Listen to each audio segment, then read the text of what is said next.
लाख जलते रहे दुश्मनाने रजा, कम न होंगे कभी मदह खाने रजा। कह रहे हैं सभी आशिकाने रजा, मसलके आला हजरत सलामत रहे। दोस्ताने मोहतरम, हर दौर में और हर जगह पर आप देखो कि इत्तेहाद का नारा लगाने वाले वो लोग मिलेंगे जो शरीयत मुतहरा से कोसों दूर होंगे।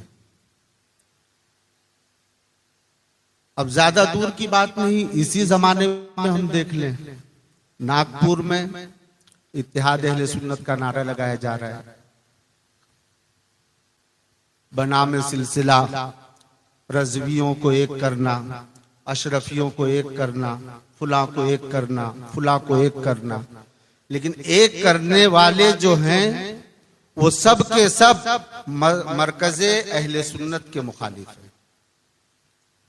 बंबई में आप देखो, वहां पर इत्तेहाद का नारा लगाया जा रहा है।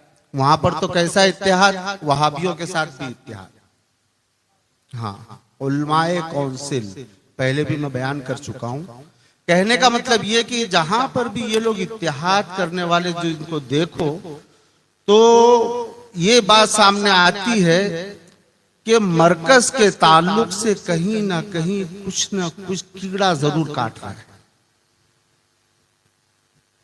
और मरकज का सच्चा वफादार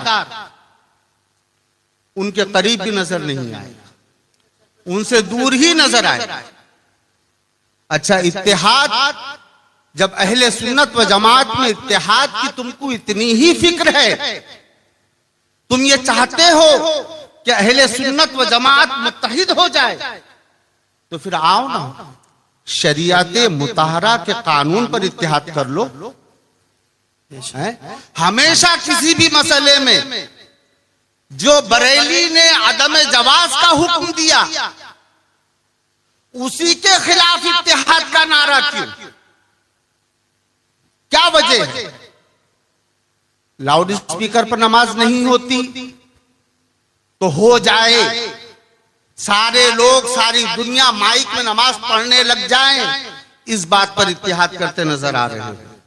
TV, movie, cinema, videography, photography, Bareilly Sharif आदम जवाज का कायल है तो उसके खिलाफ सब मुत्तहिद हो जाएं, सब टीवी पर आने लग जाएं, सब फोटोग्राफी करने लग जाएं, सब वीडियोग्राफी करने लग जाएं, इसी पर इत्तेहाद। जब इस तरह का इत्तेहाद तुम करोगे तो जाहिर सी बात है कि जोहला की जमात तुम्हारे साथ जरूर है। तो कहने का मतलब नागपुर में भी यही चल रहा है, बंबई वगैरह में भी यही चल रहा है। अब सूरत में निकली इत्तेहादी टोली कादरी मिशन के नाम से। अब उनको देखो, मैं आपको एक बात बता दूं कि हम किसी पर कोई इल्जाम नहीं लगा। तुम बरसों से तकरीर कर रहे हो, हमने कभी कुछ नहीं कहा। सूरत के अंदर सैकड़ों आलिम हैं जो तकरीरें करते हैं, लेकिन हम किसी पर उंगली नहीं उठाते। लेकिन जब बात बरेली की आएगी, जब बात बरेली के मौकिफ की आएगी और तुम उसके खिलाफ वर्जी करोगे तो हम तुम्हारा टेटवा दबा देंगे, हम तुम्हें नहीं छोड़ेंगे। अल्लाहु अकबर, या रसूल अल्लाह, हजरत जिंदाबाद, आला हजरत, आला हजरत बरेली शरीफ, ताजो शरिया, ताजो शरिया। इससे पहले रानी तलाव के प्रोग्राम में मौलाना जाकिर रजा साहब ने इन्नमा हर्रमा अलैकुमुल मैतता वद्दमा वलहमुल खिंजीर की आयत का इतलाक रसूलुल्लाह सल्लल्लाहु तआला अलैहि वसल्लम के खून मुबारक पर किया। ये कोई मामूली बात थी? किस नबी के खून को तुम हुर्मत के उस हुक्म में ला रहे हो जिसको सरापा नूर फरमाया गया? बेशक है, जिसका पेशाब अतहर पाक बेशक के फुजलाते मुबारका पा, बेशक जिसका पूरा जिस्म मौजज़ा, बेशक सुभान अल्लाह। और उस पर इन्नमा हर्रमा अलैकुमुल मैतता वद्दमा व लहमुल खिंजीर का इतलाक कर रहे हो। तो हम तुम्हें खामोशी से कैसे सुनते रहेंगे?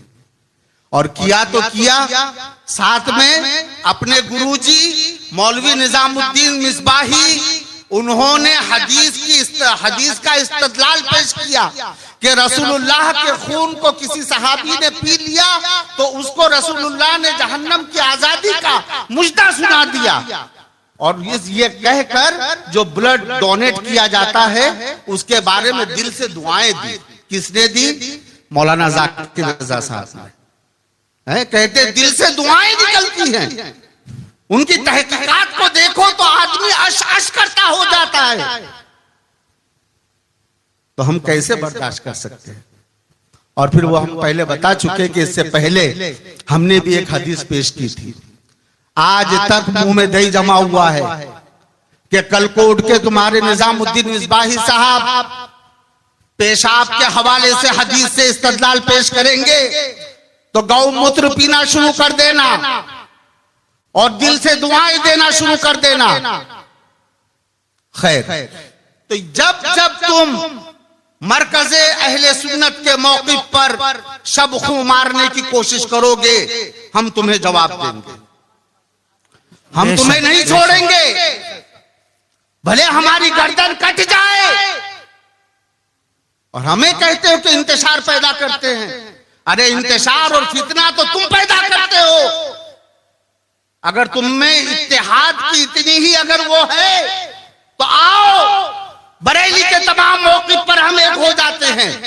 बेशक तुम भी एक हो जाओ, हम भी एक हो जाते हैं। लेकिन नहीं साहब, कैसे एक हो जाएंगे? मनमानी कैसे पूरी होगी? तबीयत को सुकून कैसे मिलेगा? तस्वीर कशी की हुर्मत, अल्लाह अकबर। उस जमाने में कि जबकि सहाबाए कराम का मुकद्दस दौर था, अल्लाह के रसूल सल्लल्लाहु ताला अलैहि वसल्लम के हुक्म पाक पर ऐसा अमल कि हर सहाबी रसूल जान देने को तैयार हो जाए, उसके बावजूद मेरे मुस्तफा सल्लल्लाहु ताला अलैहि वसल्लम ने एक नहीं 10 बार तस्वीर की हुर्मत पर बयान फरमाया। उलमा फरमाते हैं कि तस्वीर की हुर्मत पर अहादीसे हद्दे तवातुर तक पहुंची। क्या जरूरत थी बार बार तस्वीर की हुर्मत पर बयान करने की? गैबदान नबी देख रहे थे कि कयामत के करीब तस्वीर को लेकर क्या खेल होने वाला है।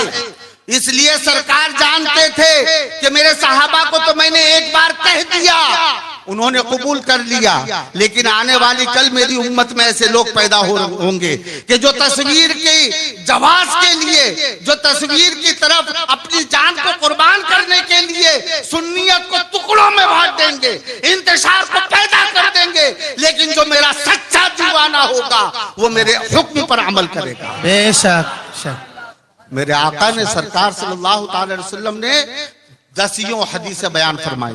और 13वीं सदी में अल्लामा इब्ने आबिदीन शामी रहमतुल्लाह ताला अलैह और अल्लामा सैयद अहमद तहतावी रहमतुल्लाह ताला अलैह, इन्होंने तस्वीर की हुर्मत पर नबवी के हवाले से इजमा फरमाया 13वीं सदी में। उसके बाद दौर आया आला हजरत का, सुभान अल्लाह। मेरे इमाम अहमद रजा का दौर आया। इमाम अहमद रजा के दौर में तस्वीर की एक किस्म और बढ़ गई।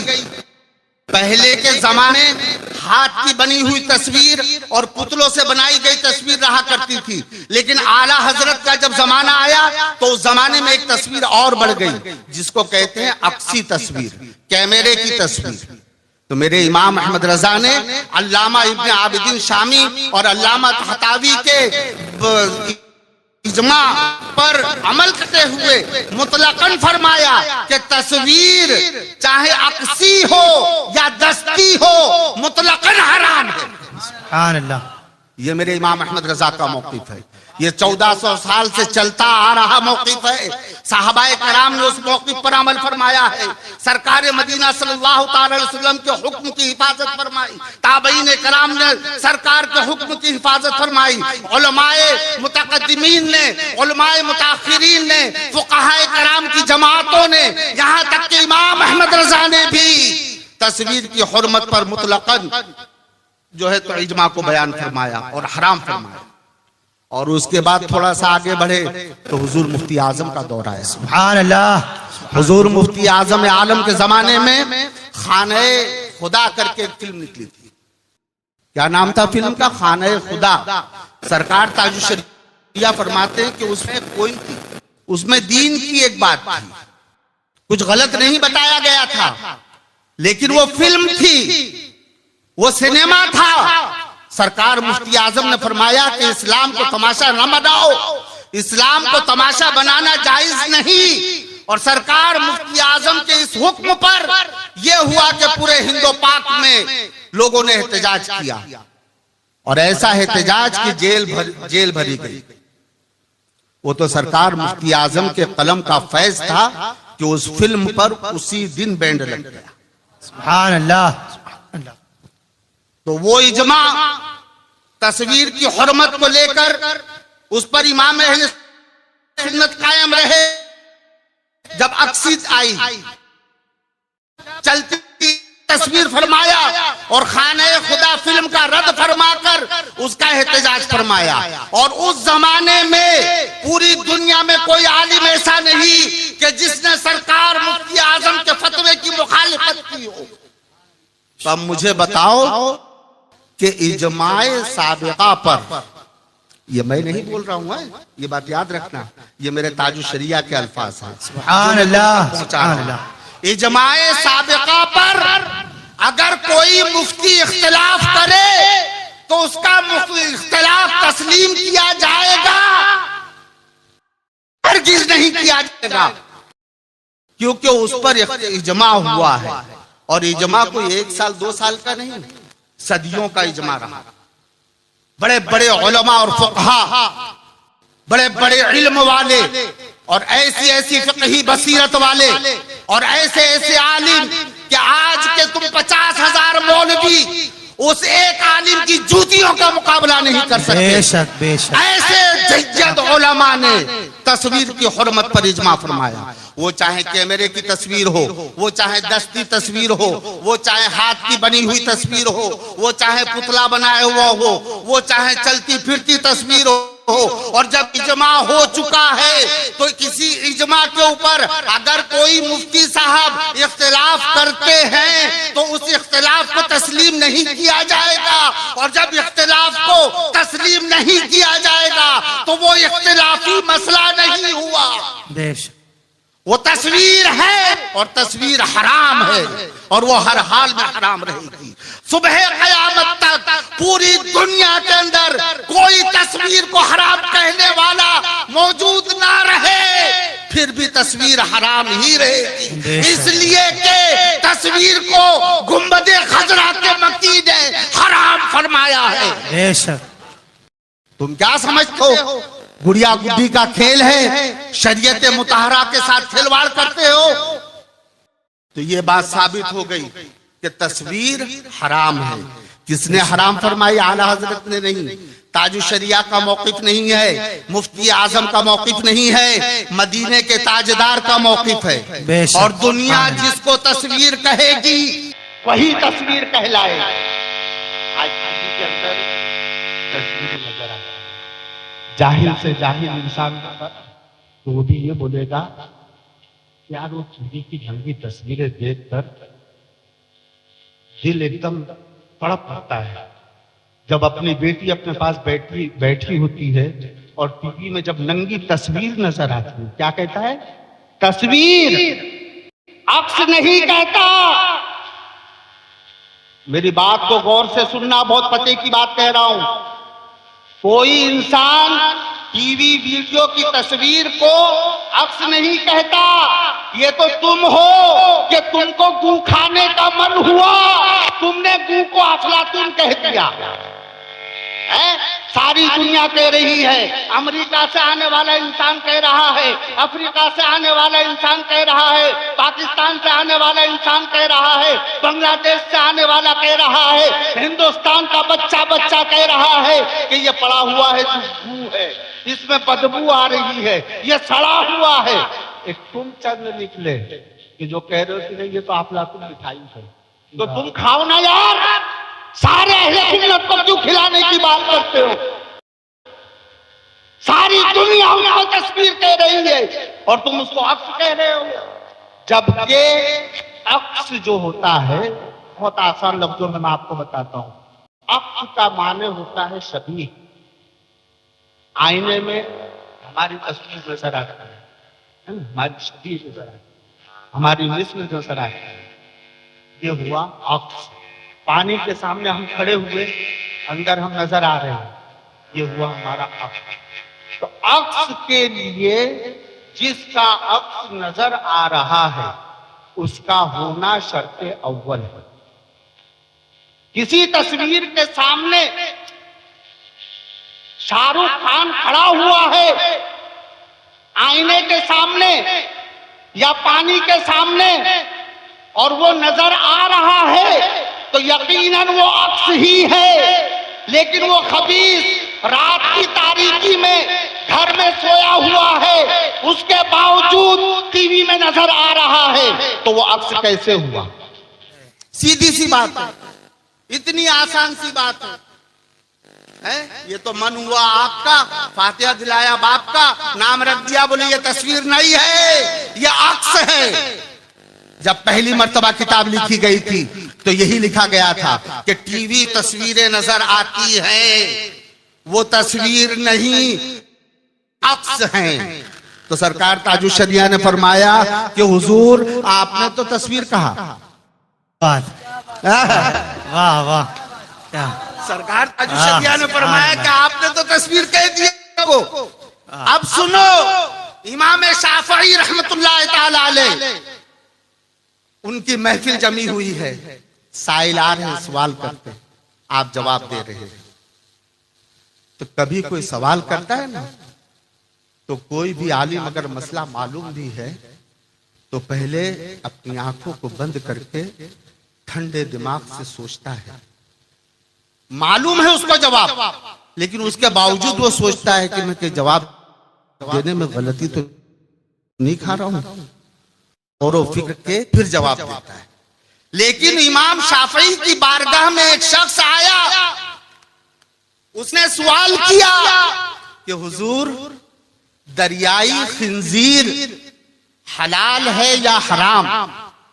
इमाम शाफई ने कुछ नहीं सोचा, ना आंखों को बंद किया, ना गौर करने की कोशिश की, बल्कि फौरन जवाब दिया कि हराम है। वो ताज्जुब में पड़ गया कि हजरत आपने सोचा भी नहीं, आपने गौर भी नहीं किया। अरे वो दरियाई खिंजीर गलाजत में नहीं रहता है, वो गटर में नहीं रहता है, दरिया के पाक पानी में रहता है, और आपने सोचा भी नहीं, आपने हराम कह दिया उसको। तो फिर फरमाया कि हराम है। फिर उसने कहा कि हुजूर वो दुनियावी जमीन के खिंजीरों की तरह नापाक नहीं खाता, वो तो समंदरी घास को खाता है, आप इस पर तो गौर फरमाओ। तो इमाम शाफई जलाल में आए और फरमाया ये बताओ खिंजीर नाम किसने दिया? गौर करो मुसलमानों, खिंजीर नाम किसने दिया? तो बोले दुनिया वालों ने दिया, बस हराम। इन्नमा हर्रमा अलैकुमुल मैतता वद्दमा वलहमल खिंजीर। अल्लाह तबारक व तआला ने ये नहीं फरमाया कि जमीन का खिंजीर होगा वो हराम होगा, दरिया का खिंजीर होगा वो हराम होगा, या एयर कंडीशन में पैदा होकर काजू बादाम पिस्ते खाकर बड़ा होगा तो वो हराम होगा। ऐ अहले दुनिया, तुम जिसको खिंजीर कहते हो वो खिंजीर हराम है, बिला शुबा और बिला तमसील के। दुनिया जिसको तस्वीर कहती है वो तस्वीर हराम है। बेशक। नारे तकबीर, नारे रिसालत, मसलके आला हजरत, सुन्नियों का मरकज, बस्ती बस्ती करिया करिया हम सब की बख्शिश का जरिया।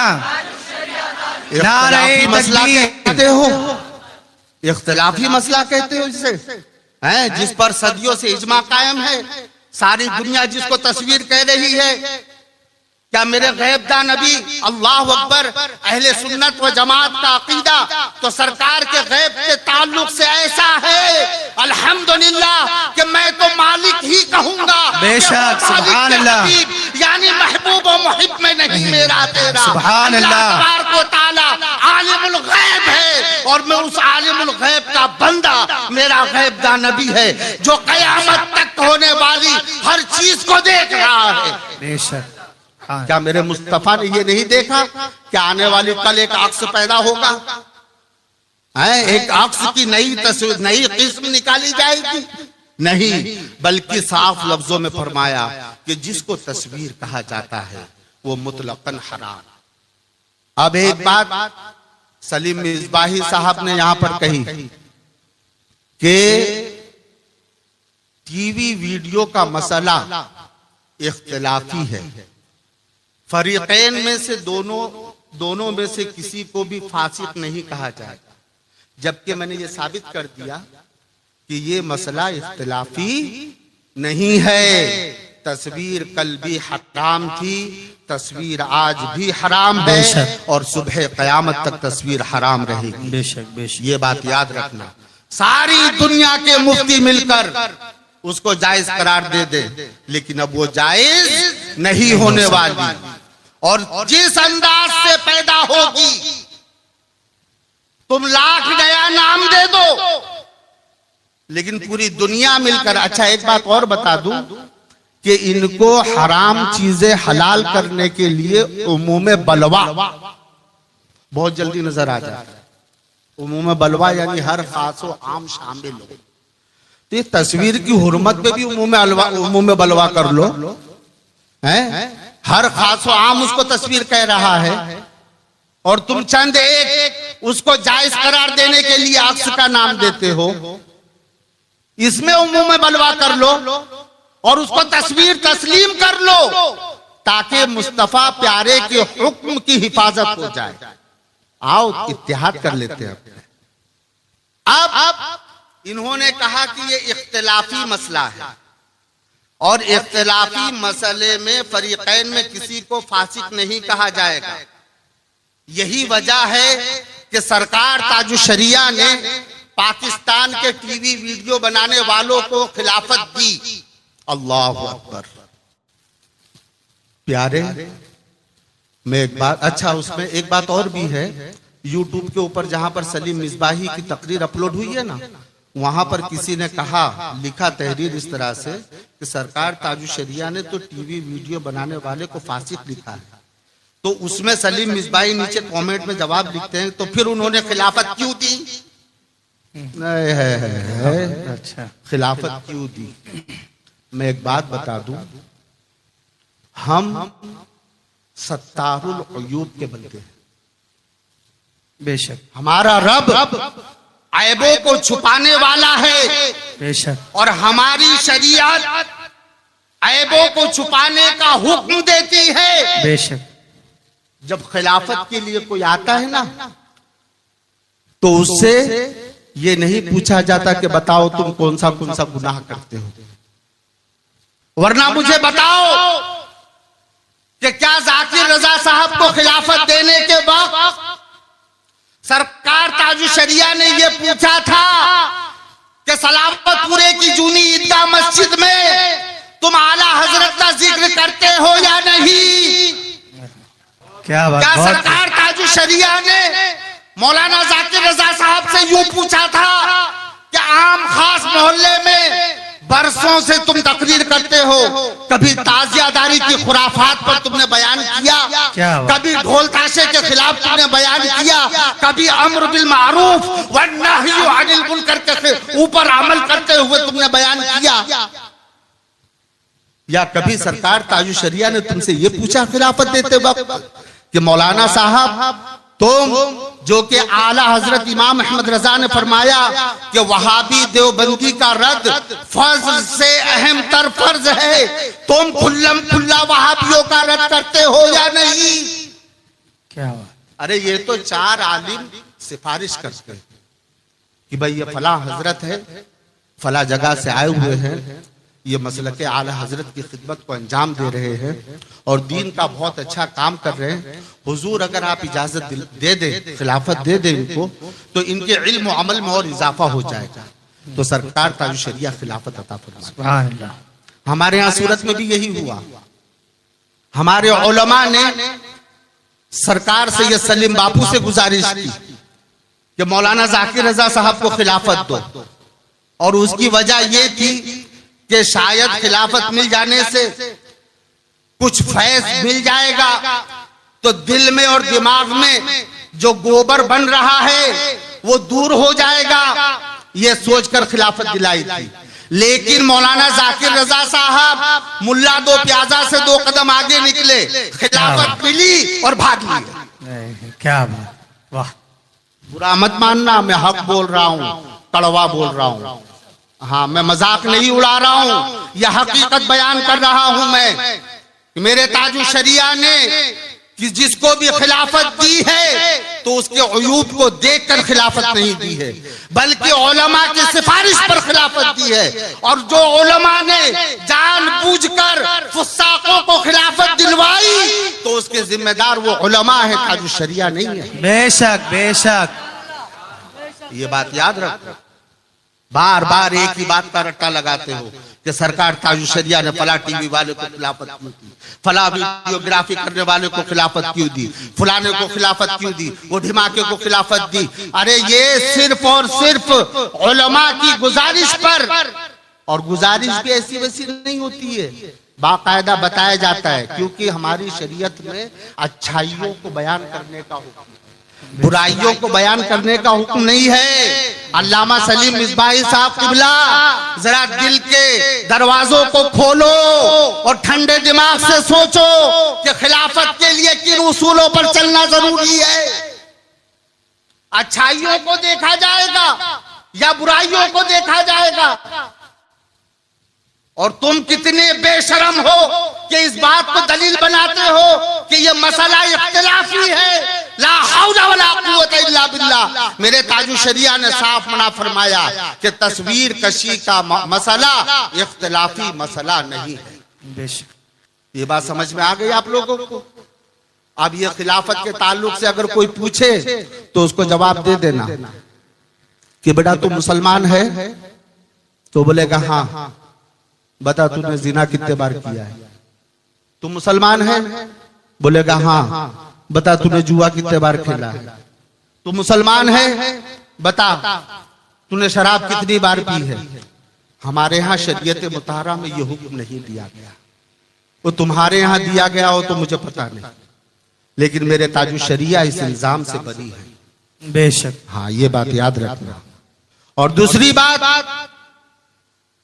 कि लाउड स्पीकर के मसले को लेकर, ये लाउड स्पीकर अपने आप को तो मुफ्ती मुजीब अशरफ साहब का मुरीद कहते हो, सरकार ताजु शरिया का मुरीद कहते हो, और सरकार ताजु शरिया और मुफ्ती मुजीब अशरफ साहब जिंदगी भर लाउड स्पीकर और टीवी के खिलाफ सख्ती से अमल करते रहे। बेशक बेशक, उन्होंने कभी ये नहीं कहा कि जाओ जो जायज कह रहे हैं उनके कौल पर अमल कर लो, कोई हुक्म नहीं आएगा। बल्कि जब भी चालू तकरीर में अगर माइक बंद हो जाता तो फरमाते, ऐसा हाथ लगा के फरमाते कि हमारे उलमा ने इसीलिए इसको जो तो हराम फरमाया। बेशक। और जानते हो लाउड स्पीकर की इजाद क्यों हुई है? पता है आप लोगों को? आज मैं आपको बताता हूं। अमेरिका और यूरोप में नचनियों के नाचने के लिए लाउड स्पीकर का इजाद किया गया, गवैयों के गाने गाने के लिए लाउड स्पीकर का इजाद किया गया, जो आज हमारी मस्जिदों की जीनत बन गया है। मौलाना जाकिर रजा साहब फरमाते हैं, फत्तबिऊनी युहब्बुकुमुल्लाह, हैं? बात तो बहुत अच्छी कही, लेकिन फत्तबिऊनी, रसूलुल्लाह की इत्तिबा तो ये है कि नमाज ऐसी पढ़ो जैसी मुझे अदा करता हुआ देखते हो। बेशक, सुभान अल्लाह। लाउड स्पीकर लगाते वक्त तुमको सरकार की इत्तिबा याद नहीं आई? ये लाउड स्पीकर ये कोई मामूली शय नहीं है। खुद सलीम मिसबाही साहब का इकरार है कि इससे निकलने वाली आवाज असली आवाज नहीं है, लेकिन जो जवाज के कायल हैं उनके कौल को लेकर मैं नमाज पढ़ा रहा हूं। समझ में आई बात? अब तो ये हो गया भैया कि इख्तिलाफी मसाइल, इख्तिलाफी मसाइल, इख्तिलाफी मसाइल। अब शरीयत मुतहरा से हुक्म फिस्क व फुजूर और हुक्म दय्युस को हमेशा के लिए खत्म कर दो। कौन सा मसला है जो इख्तिलाफी नहीं है? अल्लामा सलीम मिसबाही साहब क़िबला, मेरी बात गौर से सुनिए, मैं मजाक नहीं कर रहा हूं, कड़वी बात बोल रहा हूं और सही बात बोल रहा हूं। अगर लाउड स्पीकर की नकली आवाज को आप मानते हैं कि ये नकली आवाज है और जवाज के कायलीन का कौल लेकर आप नमाज पढ़ा रहे हैं, तो अब आप एक काम कीजिए।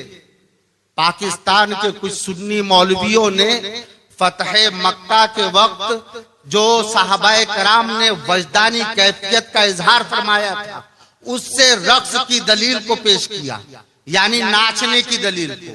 अब तुम्हारे नजदीक नाचना भी जायज हो गया, भले तुम्हारे नजदीक नाजायज होगा, लेकिन वो नाचने वालों जिन्होंने नाचने के जवाज का फतवा दिया है उनके पास से उनके जवाज के कौल को ले लो, हैं? जवाज के कौल को ले लो और शाकिब सामी के पास से दाढ़ी को खस्सी कराने का कौल ले लो और उलमाए पीलीभीत के पास से ढोल बजाने का कौल ले लो। क्या बात, वाह वाह, क्या बात। सिलसिले अशरफिया के मजामीर वालों से म्यूजिक सिस्टम के जवाब का कौल ले लो। वाह वाह। और उसके बाद सफर के महीने में सरकार ख्वाजा दाना का उर्स आ रहा है, सब इत्तेहादी मौलवी जमा हो जाओ और ख्वाजा की चादर निकालो, नाचूंगी मैं कूलर तले। क्या बात। अगर लाउड स्पीकर की इक्तदा तुम मानते हो कि असली आवाज नहीं है, फिर भी तुम उसको जवाज के कायलीन का कौल लेकर अमल कर सकते हो, तो ढोल को भी ले सकते हो, नाचने को भी ले सकते हो, म्यूजिक सिस्टम को भी ले सकते हो। और अगर ये सब नहीं हो सकता तो सिर्फ इतना करो कि डीजे वाले को नक्की कर लो और सुन्नी दावत इस्लामी के चैनल से जायज मुबाह गानों की लिस्ट ले लो, मोहम्मद रफी के गाने बजाओ, किशोर के गाने बजाओ और राज कपूर के गाने बजाओ और ख्वाजा की चादर निकालो। ला हौला वला कुव्वता इल्ला बिल्लाह। अरे कहां लेकर जा रहे हो सुन्नियत को? कोई किसी को फासिक नहीं कहेगा। अरे तुम्हारे उस पर चला जाए तो कोई फासिक ही नहीं रहेगा। शरीयत अब्बा जी की जागीर नहीं है। तो अल्लामा सलीम साहब क़िबला, मैं आपसे गुजारिश करता हूं बादब मुहज्जिब अंदाज में कि इस साल ख्वाजा दाना की चद्दर में ढोल बजाओ और आप खुद बजाओ, और अगर कोई पूछे तो बोलना ये मसला इख्तिलाफी है, हमने उलमाए पीलीभीत के पास से इसको लिया है। मारे घुटना फूटे आंख, ऐसे ऐसे इल्म वाले हैं और मुफ्ती सूरत बने फिर रहे। बताओ, मुफ्ती सूरत जिनको बाहर शरीयत भी ढंग से पढ़ना नहीं आती। अभी माजी करीब में किसी ने मुफ्ती साहब से पूछा मसला कि अहले हुनूद की दुकान पर से, अहले हुनूद की दुकान पर से, होटल पर से गोश्त खाना कैसा? तो उन्होंने बाहर शरीयत का हवाला पेश कर दिया कि बोले अगर आपका एतबार हो तो खा सकते हैं। ये वो जमाना है कि बनामे मुस्लिम आज हमको 10 बार सोचना पड़ता है कि ये सुन्नी का ज़बा किया हुआ है या नहीं। और ये मुफ्ती साहब फरमा रहे हैं कि बाहर शरीयत के हवाले से कि वो गोश्त अगर आपको एतबार है तो आप खा सकते हैं। अब जरा ये भी बता देते कि एतबार का वजन क्या होगा, एतबार किस बुनियाद पर किया जाएगा, जबकि यह मसला वाकई बहार शरीयत में मौजूद है। लेकिन बहार शरीयत में जो कहा गया वो ये कहा गया कि सरकार सदरुल शरिया के जमाने में और आला हजरत के जमाने में और अभी माजी करीब के जमाने में, जब तक हिंदू मुस्लिम में भाईचारगी थी, तासुब नहीं था, तो हिंदू बच्चे 7 साल 8 साल की उम्र से मुसलमानों के घर में काम करना शुरू कर देते, उनको नौकर बना के रख लिया जाता था। तो उसमें कोई बच्चा 20 साल तक नौकरी करता था, 25 साल तक नौकरी करता था।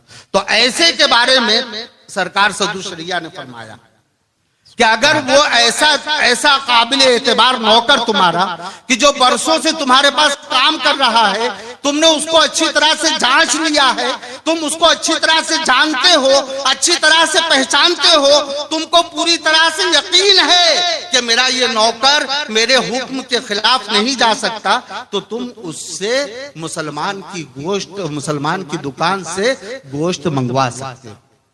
और इन्होंने उठाया और खाने की होटल पे लाके ठोक दिया। जबकि सरकार सदरुल शरिया फतावे सदरुल शरिया में अपने फतावे में खुद फरमाते हैं कि अहले हुनूद की होटल से गोश्त खाना जायज नहीं, हराम है। तो ये मुफ्ती साहब का हाल है कि बहार शरीयत के पढ़ने के लाले पड़े हुए हैं और सरकार ताजुल शरिया और आला हजरत की बात कर रहे हैं। तो आप लोगों को समझ में आया, एक तो ये कि तस्वीर कभी हलाल नहीं हो सकती, दूसरा ये कि ये लाउड स्पीकर जो है, तो ये खुद मुफ्ती साहब कह रहे हैं कि इसमें से निकलने वाली आवाज असली आवाज नहीं है, फिर भी जायज जवाज के कायलीन के कौल को लेकर मैं नमाज पढ़ा रहा हूं। ये मुफ्ती साहब का, मुफ्ती सलीम साहब का कहना है। तो उसका जो मैंने जवाब दिया है, इस साल इंतजार रहेगा कि 3 सफर को आप चादर कैसी निकालते हैं। क्या बात। सरकार ख्वाजा दाना शहंशाह सूरत रहमतुल्लाह ताला अलैह के उर्स के मौके पर, हाँ, नाचूंगी मैं गूलर तले, बराबर डांस करना। और अगर कोई तुमको पूछे कि मौलाना नाचते क्यों हो, तो बोलना ये मसला इख्तिलाफी है। अगर कोई तुमसे पूछे कि मौलाना ये म्यूजिक क्यों बजा रहे हो, तो बोलना ये मसला इख्तिलाफी है। अगर कोई तुमसे पूछे कि ढोल क्यों बजा रहे हो, तो बोलना ये मसला इख्तिलाफी है। अगर कोई तुमसे ये कहे कि मौलाना कल तक तुम्हारी दाढ़ी एक मुश्त थी, आज चद्दर निकालने के लिए छोटी क्यों हो गई, तो बोलना ये मसला इख्तिलाफी है। मैं इंतजार करूंगा तुम्हारा, कब तुम ये कहते हैं। मेरे ताजुल शरिया पर इल्जाम लगाते हो कि सरकार ताजुल शरिया ने यह फरमाया कि पहले सब में खड़े रहो और ये नियत कर लो कि इमाम की असल आवाज की इक्तिदा करता हूं, नमाज हो जाएगी। कब कहा सरकार ताजुल शरिया ने ऐसा? आओ मेरे पास, मैं तुमको हवाला देता हूं। सरकार ताजुल शरिया ने साफ लफ्जों में फरमाया कि लाउड स्पीकर की आवाज असल आवाज है ही नहीं और उस पर नमाज फासिद है।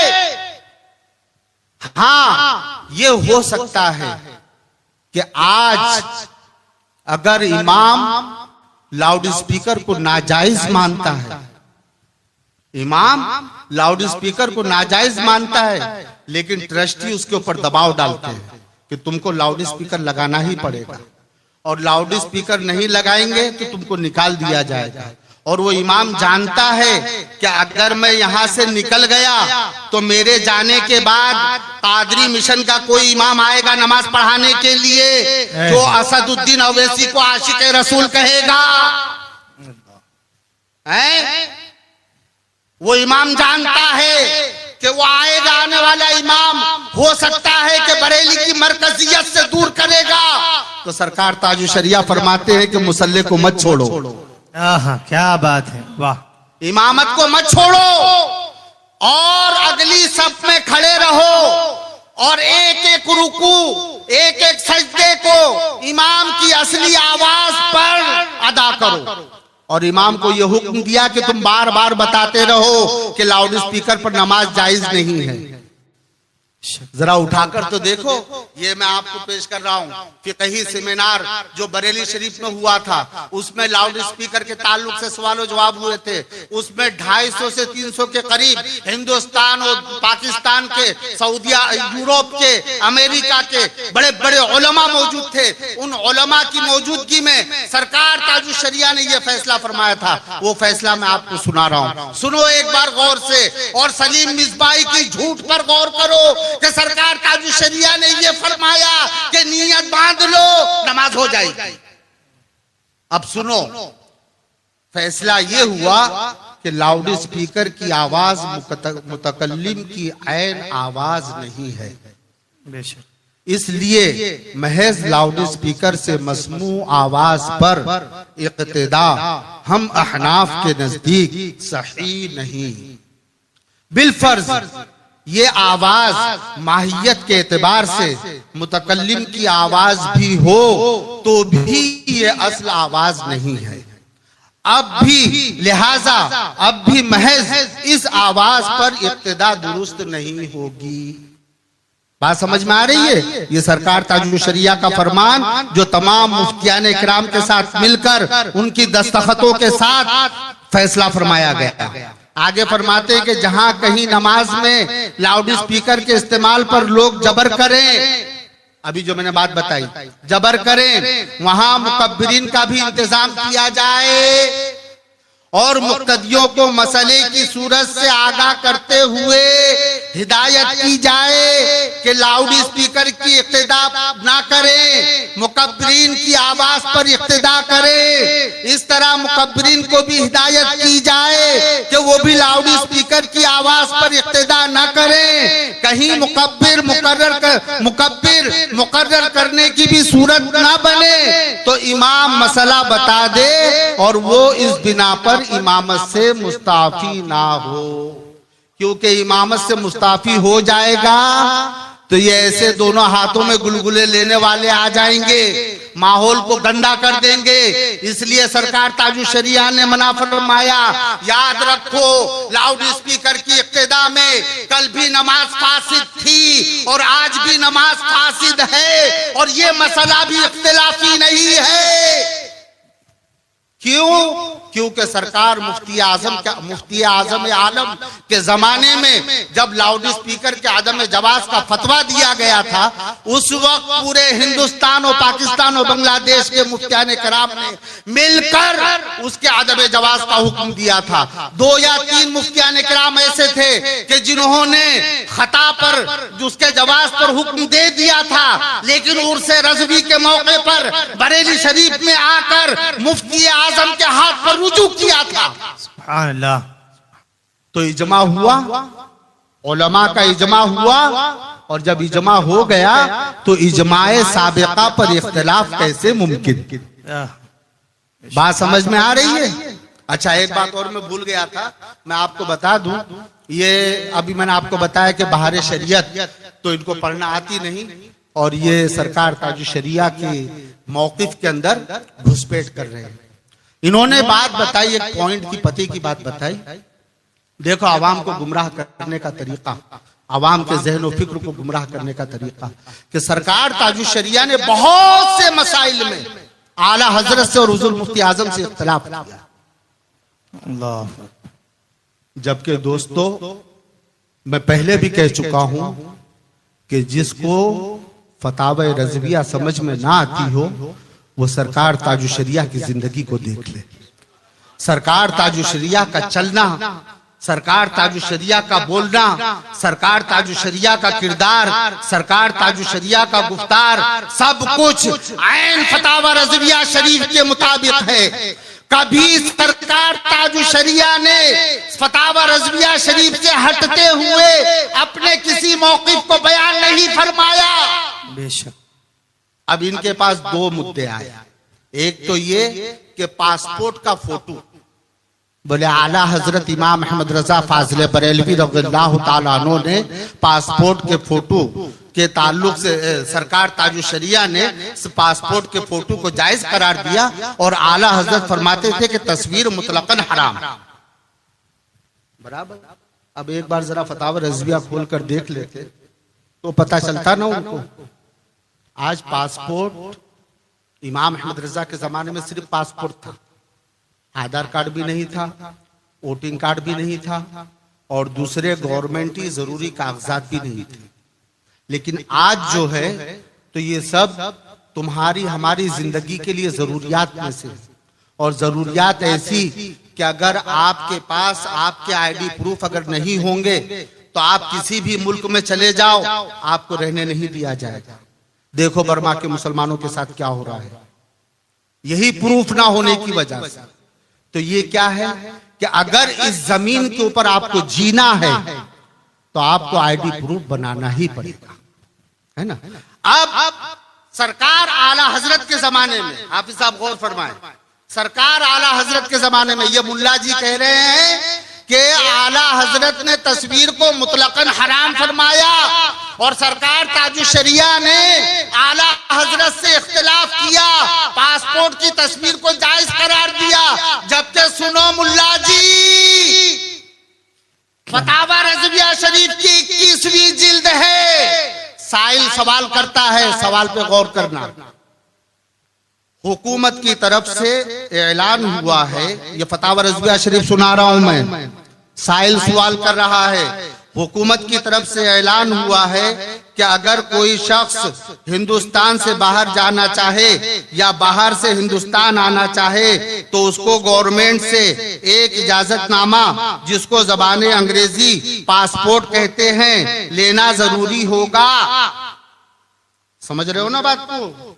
हाँ, जरूरी होगा, वरना दाखिला खारजा, इंटर इन और आउट, आना जाना दोनों की इजाजत नहीं दी जाएगी। ये इजाजतनामा नहीं मिल सकता ता वक्त ये कि एक तस्वीर कम अज कम निस्फ हिस्सा आला बदन की इजाजत लेने वाला दाखिल करे।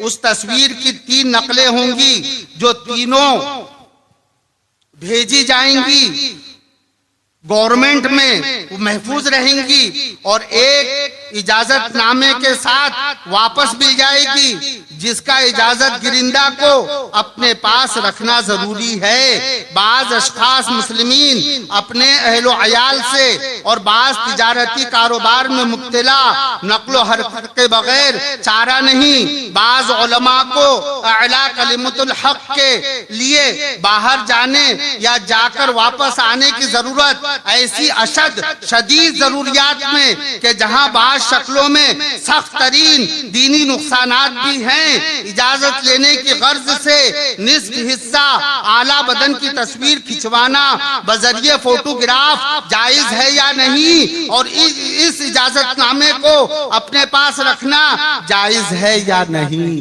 ये सवाल किया गया है। तुमने तो बयान कर दिया कि आला हजरत ने मुतलकन तस्वीर दस्ती हो या अक्सी हो उसको हराम फरमाया, और ताजुश शरिया ने पासपोर्ट की तस्वीर को जायज करार देकर आला हजरत के फतवे से इख्तिलाफ किया। जबकि ऐसा नहीं है, आला हजरत के जमाने में भी पासपोर्ट पर सवाल हुआ था, और आला हजरत ने तस्वीर की हुर्मत पर पूरा बयान फरमाया, और पूरा बयान फरमाने के बाद मेरा इमाम कहता है कि मगर मवाज़े जरूरत मुस्तस्ना रहते हैं, अज जरूराती तुबीहिल मख्तूरात, जरूरतें मजबूरियां ममनुआत को मुबाह कर देती हैं, और हरज उन्हें नहीं, वो बैयन जरूरत व मुशक्कत शदीद का भी लिहाज फरमाया गया है। समझ में आ रही है बात? सरकार आला हजरत ने पासपोर्ट की तस्वीर को जायज करार दिया, और उसकी शक्लें भी बताई इमाम अहले सुन्नत ने। अब बताओ मुझे कि आला हजरत से ताजुश शरिया ने तस्वीर के बारे में कैसे इख्तिलाफ किया? सलीम मिसबाही साहब, मैं आपको चैलेंज करता हूं, आओ आमने सामने बैठ जाओ, और सिर्फ एक मसले पर कि आला हजरत ने, सरकार ताजुश शरिया ने आला हजरत से तस्वीर के बारे में इख्तिलाफ किया है। कसम खुदा की, अगर ये तुम साबित कर देते हो तो तुम्हारा जूता मेरा सर।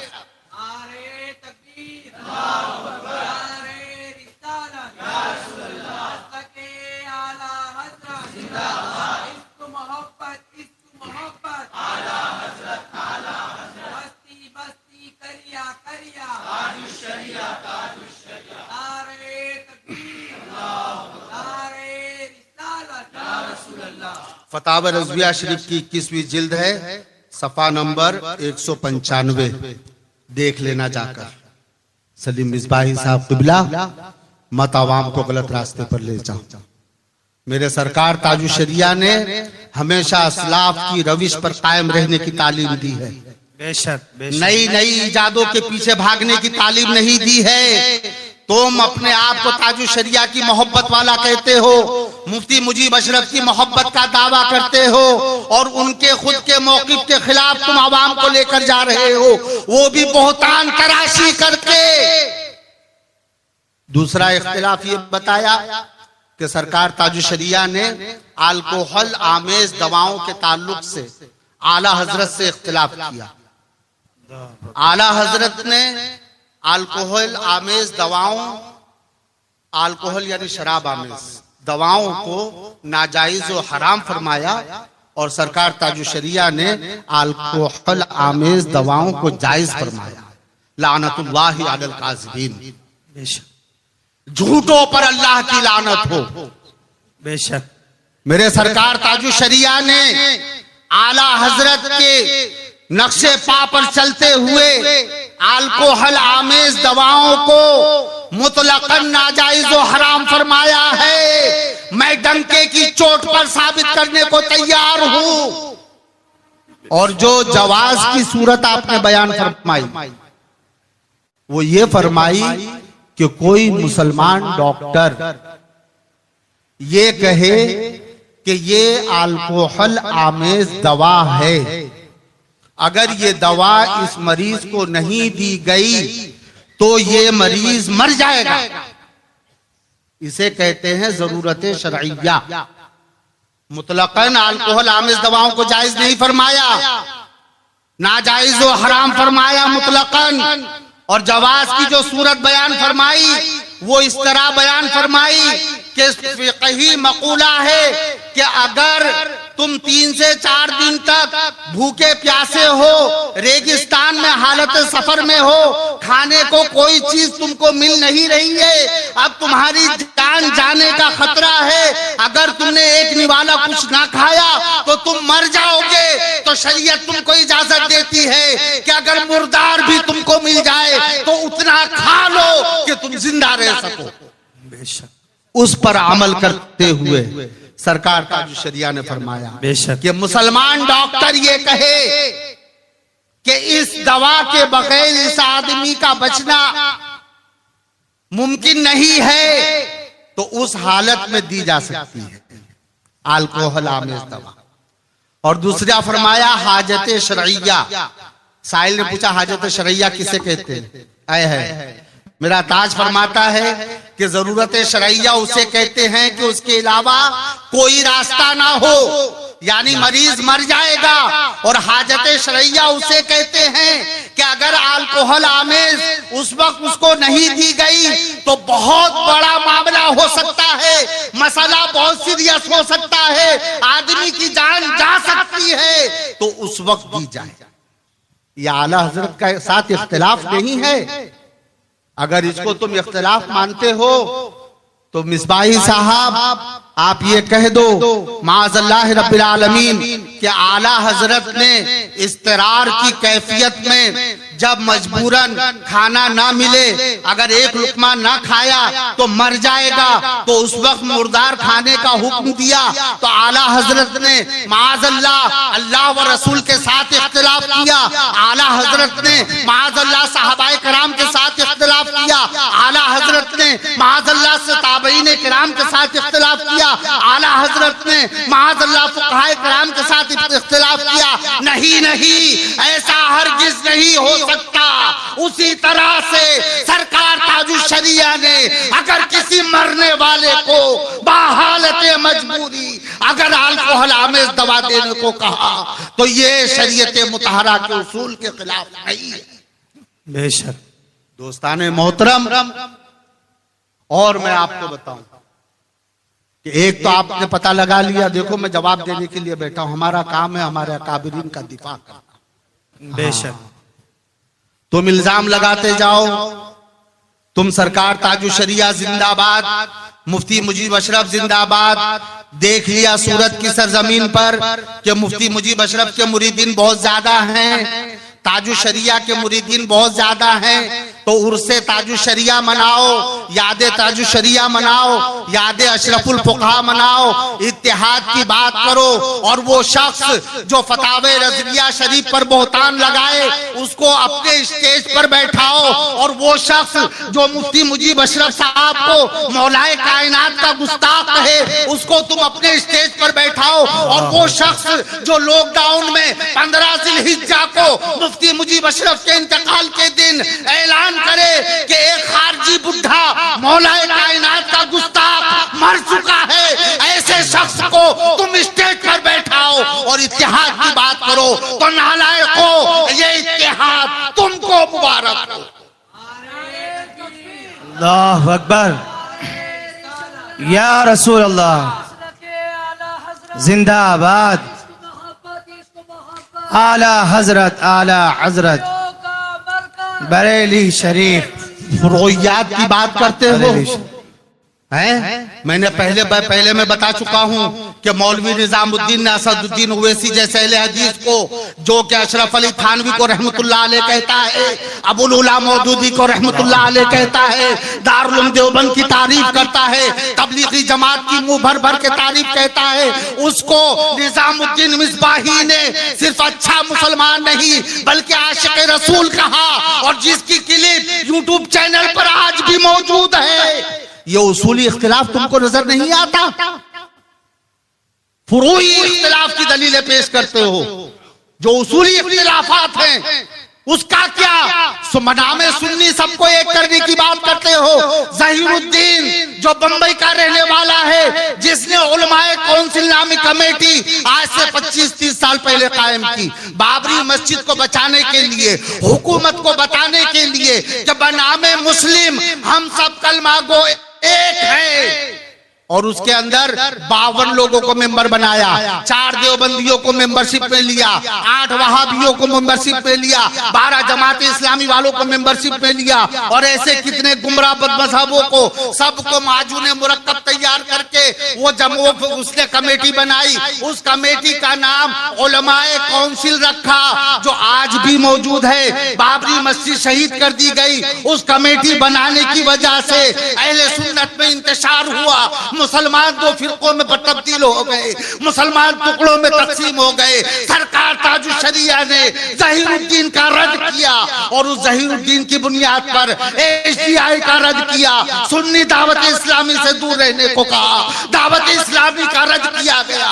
उसके बावजूद आज तक वो मस्जिद तो नहीं बची, वहां राम मंदिर बन गया, लेकिन ये कमेटी बंद नहीं हुई, ये कमेटी ये बंद नहीं हुई। अरे जब तुम्हारा काम नहीं हुआ तो अब तो बंद कर दो, तौबा कर लो।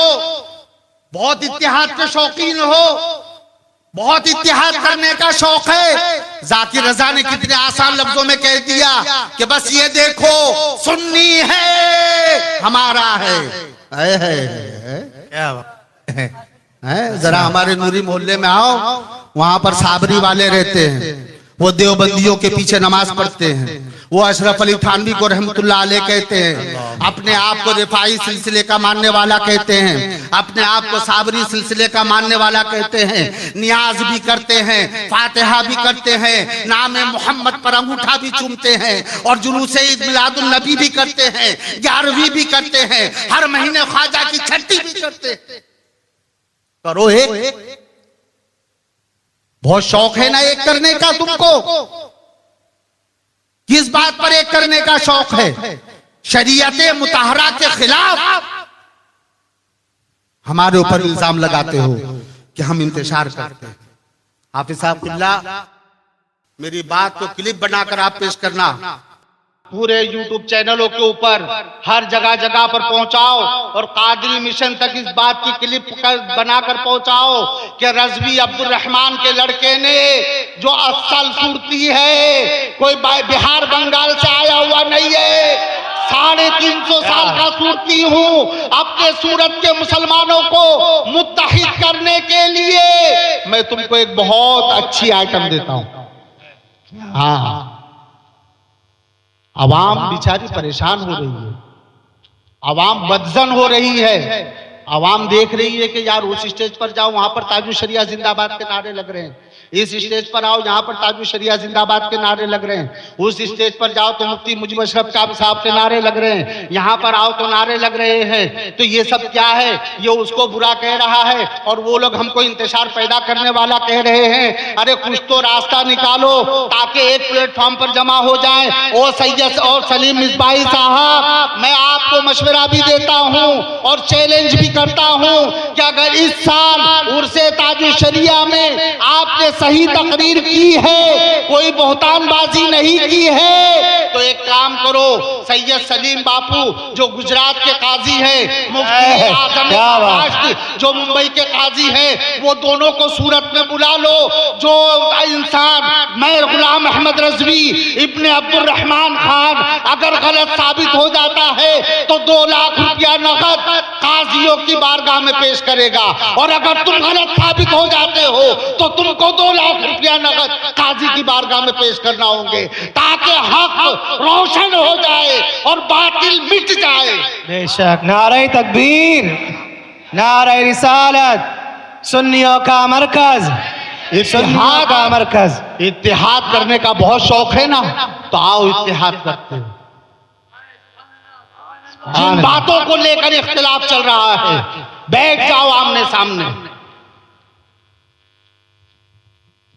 और दूसरी बात, आखिरी, वक्त बहुत कम है, लेकिन एक बात का अगर जवाब नहीं दूंगा तो बात अधूरी और तीसरा रह जाएगी। इस जालिम इंसान ने, सलीम मिसबाही साहब ने जुल्म किया सरकार मुफ्ती आजम आलम पर, सरकार मुफ्ती आजम के इल्म पर सरब लगाई, और जानते हैं कि सूरत का सूरती सैयदों पर सर झुका देता है। बेशक बेशक। सूरत के सूरतियों के पास सैयदों का नाम आए तो सूरती अपनी आंखें बंद कर लेते हैं और बात को कबूल कर लेते हैं। सैयदी मुर्शिदी डॉक्टर महमूद रब्बानी के हवाले से सलीम मिसबाही ने जो बात कही है उस पर गौर करो। सैयद महमूद रब्बानी साहब किबला ने क्या कहा, मुझे उससे कोई सरोकार नहीं, लेकिन तुम्हारी जबान से मैंने जो अल्फाज सुने वो अल्फाज यकीनन सरकार मुफ्ती आजम के इल्म पर जरब लगाते हुए। मैं आपको बताऊं, उन्होंने ये कहा कि बंबई की मीनारा मस्जिद देवबंदियों के कब्जे में जा रही थी। सुनना है, गौर से सुनना, आप लोग बोर तो नहीं हो रहे हो ना? हाँ, बोले बॉम्बे की मीनारा मस्जिद देवबंदियों के कब्जे में जाने वाली थी इस लाउड स्पीकर की वजह से। बराबर। अब फिर आगे बयान करते हैं, बात पूरी सुन लो पहले। सरकार मुफ्ती आजम आलम ने डॉक्टर सैयद मजहर रब्बानी साहब किबला को खत लिखा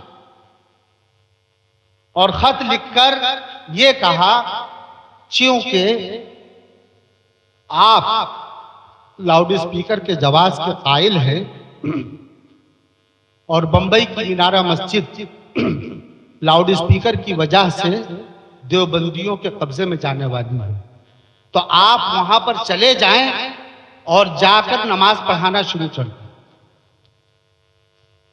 अब गौर करो दोस्तों, ईमानो अकीदे को बचाना ये उसूली मसला है।